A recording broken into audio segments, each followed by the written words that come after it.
Hey, what's up guys, this is Cobb, and welcome to some carry ARCLIGHT action. However, this is not the side of the map that we're going to be paying attention to. This replay was actually submitted by... Actually, hang on man, I'm just going to point out that Blue here, Trash Panda, our opponent in this game, would you believe it, sold his sledgehammers right away on round 1 just to pick up some extra good old Arkies, opening up with 5 ARCLIGHTS, man. Yeah, pretty clear what this guy wants to do, right? This replay was actually submitted by Mr. Brian, playing some Giant Specialist action, opening up with sledgehammers, triple marksman, and opts into crawlers, would you know it, as his opening chaff unit. Me personally, I prefer fangs going into Arkies. Just the slow movement speed on the fangs makes them kind of run into their death just a little bit slower, which is like the most you can hope for against an ARCLIGHT opener, I guess. But we go in with the crawlers. We actually going to be able to take the opening round. We actually are, man. Pretty cool. Obviously, the opening round doesn't really mean that much. Well, it does, actually, in the case of Brian here, just because we've kind of seen Trash Panda's hand. At this point, we know exactly what he's trying to do, sort of right away. Heavy armor comes out for both players. Could that go on the tanks? Are these tanks just going to get sold, I wonder?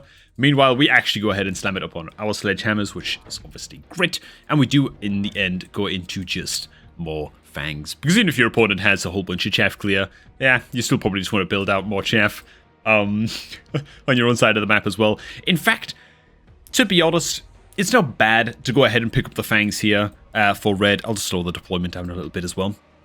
I don't think it's bad to buy more fangs for red. It's fine. I would have been a little bit more concerned about just buying ARCLIGHTS myself, you know? Just some chaff clear ARCLIGHTS, because your opponent has to go crawlers or fangs here. They kind of have to, because the ARCLIGHTS just going to lose the trade every time to your marksman. You know what I'm saying? So yeah, it's funny. It's one of these things. Like, this is one of those matchups where if your opponent is kind of spamming out ARCLIGHTS or phoenixes or marksmen, right? These single entity units that are kind of sniping the crap out of you from the backline, and it's pretty clear that they're going to be like the carry unit for your opponent. The way that you tend to win is not actually by out-sniping them, though we're doing a pretty good job of, you know, matching them with the marksman right now. That's nice, it's great that you're able to kill them off, but the best possible way to actually deal with these single entity, sort of like marksman-style units, is just by winning the chaff battle itself, you know, is making sure that you kill off all of their little crappy guys before they kill off all your little crappy guys. And that's the key, you know. In fact, that's the key to winning most matchups in Mechabellum now I think about it. So much comes down to proper chaff management and placement and being able to kill your opponent's crap before they kill yours. Now, we actually opt into just a double crawler drop here and here on this occasion. Well, so we're not really taking care of the crawlers any more efficiently. The tanks were kind of struggling to get the job done a little bit, which is quite painful for us. Ooh, we're going to marksman range as well. Oi, oi, oi, oi, oi. Yeah, I'm not the biggest fan of that, man. I really feel like we could have invested in some chaff clear either last round or this round. Ooh, the flanking ARCLIGHT is coming in on the side as well, so at least the crawlers will get to swarm this and I think get it dead real quick before it loads in. We did also see the charge shot come out on the ARCLIGHTS now as well, so it's serious now, okay? It went from, okay, he's probably going to go carry ARCLIGHTS to, well, let's carry ARCLIGHTS. So we've got to start to deal with these guys now. We can also check out what tech options we're running on these ARCLIGHTS as well, and sort of make some decisions there on how we're going to counteract these guys best too, which I believe Brian actually does an amazing job of. He scouts out, actually, he mentioned in his message when posting this replay, that he noticed that these ARCLIGHTS didn't have electromag, which is definitely a big weakness that you can exploit. And well, we'll just see how Brian goes ahead and takes advantage of that. This game develops. Ooh, we lose building quite fast. We should win this little trade. The range superiority should count for just enough. Okay. So we're holding the ARCLIGHT spammer at bay, at least for the time being. Sabertooth's come out. The Farsi was good for... Oh my god, okay. I was going to say the Farsi is good for blue and the ARCLIGHTS, you know. You can get like the increased range aura, that kind of thing. The Farsi could also be blue's electromag unit because his ARCLIGHTS don't have it. I'm a little bit surprised that he didn't go for the Farsi here. But, okay. Sounds like he went for the Rhino and sold one of the Rhinos. Oh, he's actually flanking with both of the Rhinos. Okay. Meanwhile, Brian is still making his mind up. And we go for the Farsi in the end. Yeah, I think the Farsi is just totally fine. The electromag, the range, set radar, all of that stuff is great when you're trying to win a sniper v sniper battle, right? Range also did come out on the ARCLIGHTS as well. Okay. Alright. Yeah, I mean, so we went ahead and sold the sledgehammer tanks on this far side as well, on Brian's side, and these were amplifying core sledgehammers, which we have the amp core sitting here now doing nothing. It's fine to get rid of the sledgies. We're just going to be investing in some kind of chaff clear after this, you know? Because, like, these sledgehammers were the only thing that was really getting the enemy crawlers dead. They weren't doing an amazing job of it, okay, but they were trying. In fact, with the amplifying core, they were doing a pretty okay job. They were doing fine, I guess. But now we got really nothing over here that can actually kill the crawlers that are coming in. Unless we're just relying on the Farseer. It is actually going to go over to this side, so maybe the one Farseer will be enough. Another Farseer in the backline over here to cover the flank, but this guy's been so... Oh, that was the cell sound that I heard. Okay, got it. That's what I thought one of the rhinos got sold. Who is this guy? Then we drop the other two Neds over here. So the Farseer is going to do pretty reasonable damage to these Neds. Reasonable enough. Should be able to get at least one of them dead before they get to connect. We'll see how that flank develops and just keep our eye on that. But dude, look at the chaff coming in here, man. Oh god. Oh, yo. Okay. Yeah, the cell on the sledgehammers. Well, you know what? It's not the cell on the sledgehammers that is really the problem. I think it's just the lack of buying something like ARCLIGHTS or something that can just deal, or like picking up fire badges from a unit drop, or, you know, just getting something that can deal with enemy crawlers on this side of the map. Farseer is going to do its best over here, and it did do a fine job of eventually clearing up the chaff, but it's going to lose out in the pork battle in the end to these now double-teched ARCLIGHTS. They're looking quite deadly, man. And then laser sights comes out. That's quite spooky. We can use that too. Do we go laser sights or do we go incendiary bomb here? Incendiary bomb on the backline is very, very hard to defend against. You know what I'm saying? So we could plop a incendiary bomb on the backline. I think that would be a totally fine play to make. Unless we've got plans for the laser sights. Laser sights Vulcan or something. We are playing Giant Specialists, so we are getting into like Vulcan territory as we sell off our other pack of sledgehammers over here. Okay, Mustangs come down. Yeah, we have the sniper firepower. We have a good spread of chaff-ish. It's fine for going into round 5. Again, it's just the chaff clear that we're lacking. So I'm very much expecting to see a Vulcan come down here. We actually have an amp core and the heavy armor just sitting in our in our floating inventory here, which is kind of odd to look at. Okay, we'll click on fast deployment. We'll whiz through this just a bit. We unlock the Overlord. What? Okay. I did not expect that. Do these have anti-air? Yeah, they do have anti-aircraft ammunition. Alright. I can only imagine that this is a bait. Are we trying to, like, buy some time here? You know what I'm saying? Because we're playing Giant Special, so we can unlock the Overlord for free.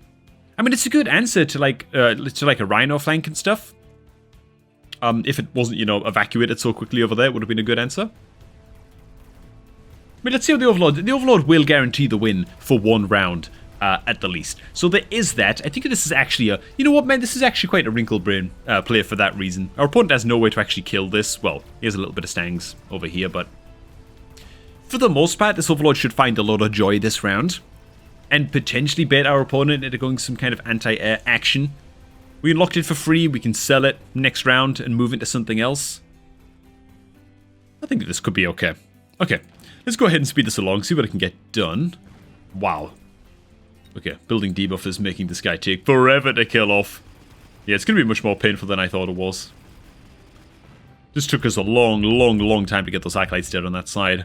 Well, let's see if blue goes into anything anti-air now. Anti-aircraft ammunition, anti-air Mustangs, something like that.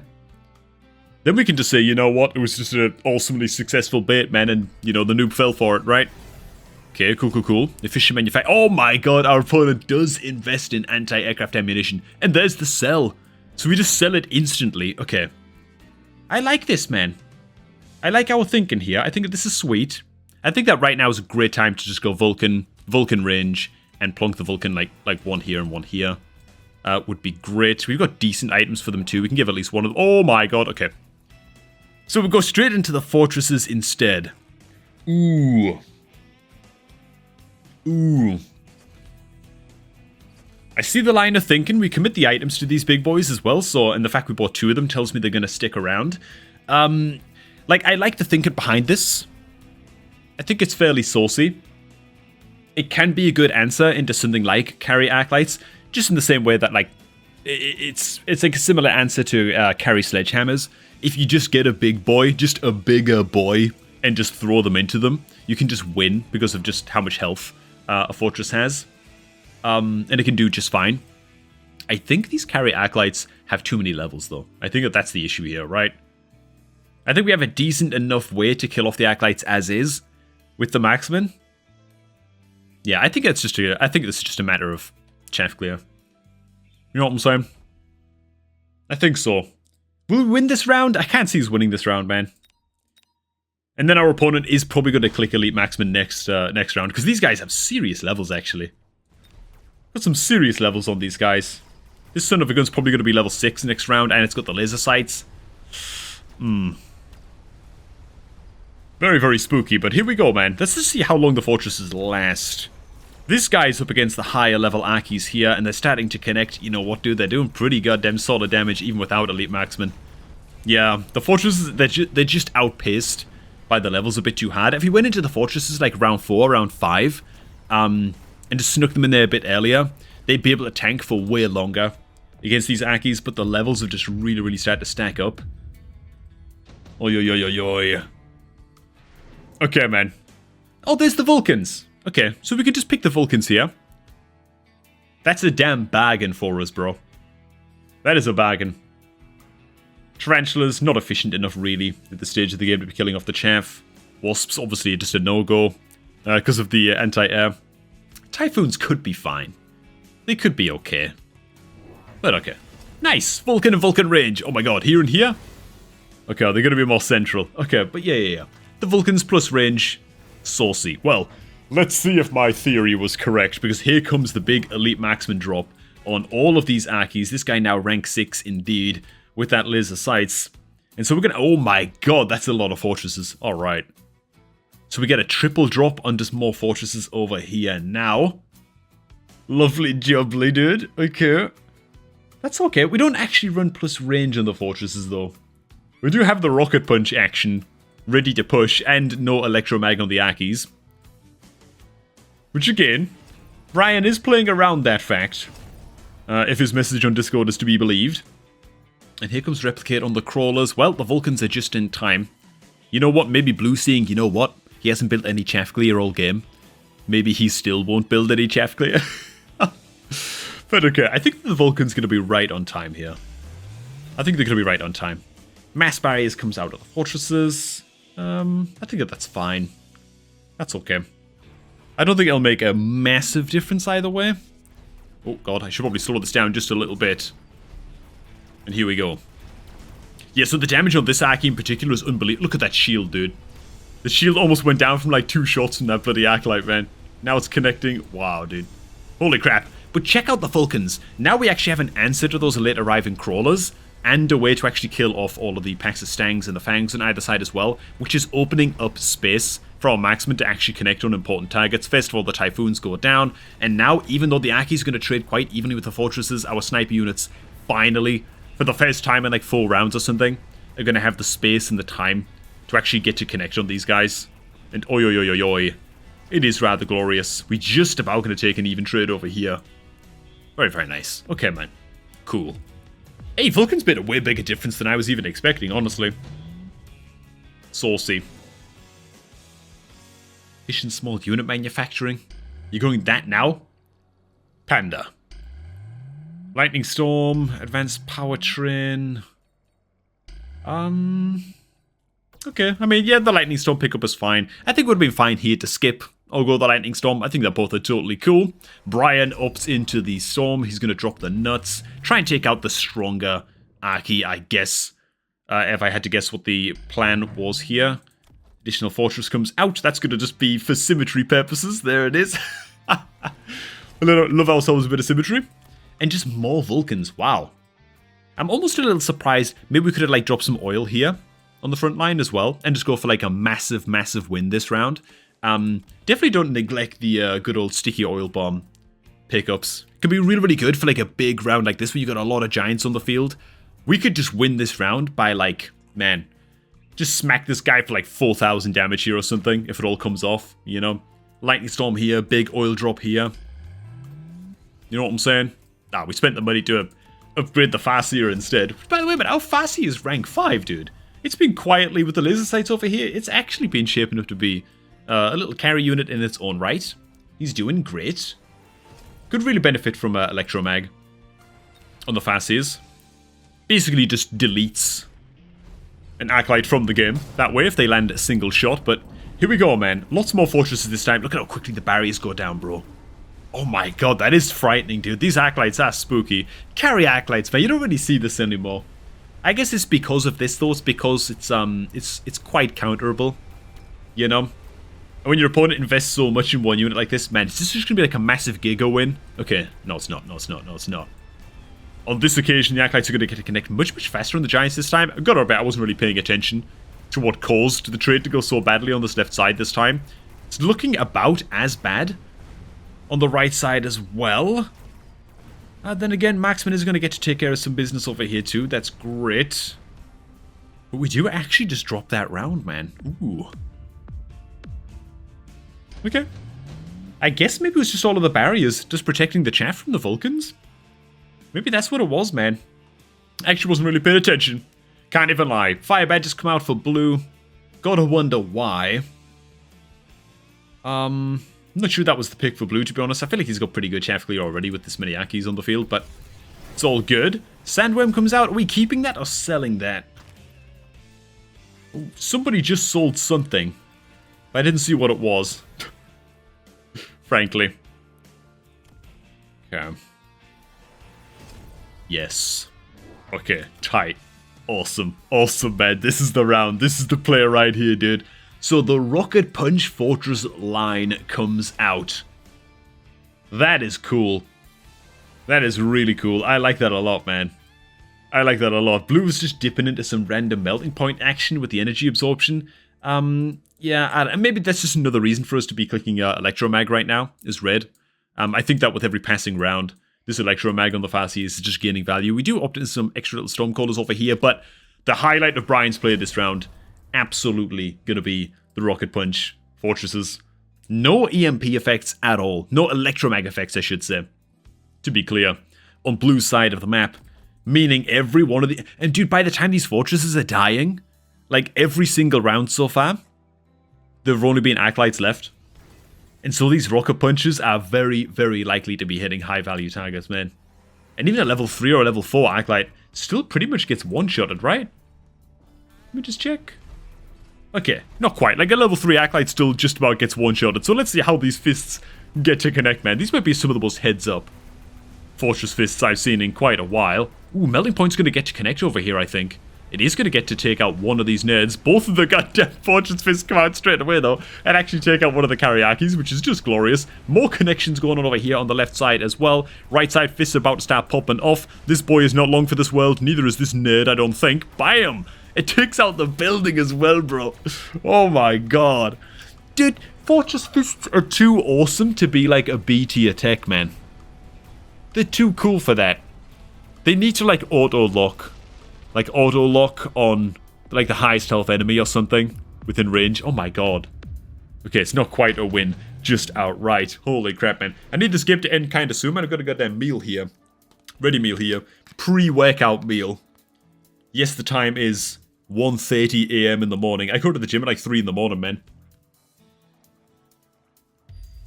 Crazy as hell. Okay. Alright, and food gone, and we are back. Okay, let me go ahead and just resume the game real fast. Blue goes into Acid Blast. Shouldn't be that bad for us. I think that if there's anything that Blue could be doing right now against just this many Fortress Fists, he's already committed to the Melting Points. I think it was a mistake to go into the... Can't see anything, by the way. Can I just point out? Yo! How am I supposed to see what do? How am I supposed to see what do, cat? Little numpkin, man. But, okay, well, yeah, there it is. The good old Electromag on the Melting Points. Just more Melting Points would also be fine. It looks like Fort on a Mission going to come out for Brian. He's also going to have to deal with a backstab of Wasps, but not too much of a problem, given that we have Fangs just kind of ready to roll. Also, this extra fascia. Ooh, and we're also going to electromag on the fascias now. I do like that. It's also going to help to make a bit of a difference as well, and just poke those wasps down. Looking pretty saucy. Mass upgrades come out on the fortresses. God dog. Well, it'll be interesting to see how much these melting points get to shut down our fortress fists this round. They are like the obvious logical answer here to go for. Just wish that these melting points went into range instead on these melters. And maybe we would have had like a much closer final round here. I'm assuming it's the final round, by the way. Just because there's so many giants on the field, usually it makes it so that it just one player can even sneak a win. It ends up just being like 1,000, 2,000 damage or whatever. Wasps are going to get eviscerated on the back line. We are going to walk straight into the acid on this right side. It's going to take a while off the fort on a mission to wear off, so we are protected for the time being. Any of the fire badges are going to get to ignite the oil. The answer is actually no. Oh, okay, there we go. They finally ignite that crap. Or maybe it was our own Stormcallers. Either way, man, the Fortress Fisted is too strong. They don't even give a damn about the acid, dude. The fortress is dying faster. It actually just works in their favor, dude. Because the fortresses then just shoot the fists all the quicker, right? And so, yeah, melting points, I don't know. They were like the best answer that Blue could muster at this point, I suppose. Now just a couple of Arclights left and remaining, but as long as the Farsi is on the field, just one shot on these guys and they are shut down. And with that, Trash Panda is sent to the dumpster. Oh, yo, do you see what I did there, man? Absolutely S-tier comedy here, man. Only on Cobrak strategy. You know what I'm saying? Hey, speaking of which, speaking of future endeavors and all that, I'm thinking of blasting the hell out of Frostpunk 2 on this channel for like a week or so. How do you guys feel about that? A little bit of a holiday from Mechabellum, play a little different game for just a little while and just really binge the crap out of it. I don't know, maybe it's something that you guys would be interested in checking out, or maybe you'd like to see a little bit of Frostpunk, a little bit of Mecha in between. Let me know what y'all guys think of that. Either which way, man, hey, thanks for watching. Thanks to Sir Brian, General Brian, in fact, nay, Commodore Brian, for go ahead and submitting this replay. It's always lovely to see a little bit of Fortress Fist action, isn't it, Numpkin? Yeah, she goddamn loves it. Okay, she's a good girl. Little channel mascot over here, aren't you, Numpy? Hey, thanks for stopping by. Make sure to keep the sweet replays coming. Post them in the official Mechabellum Discord at the Share Your Replay channel, which, as always, is linked down below, and there's a decent chance that we'll get to them. And I'm going to catch all of y'all just a tad bit later, man.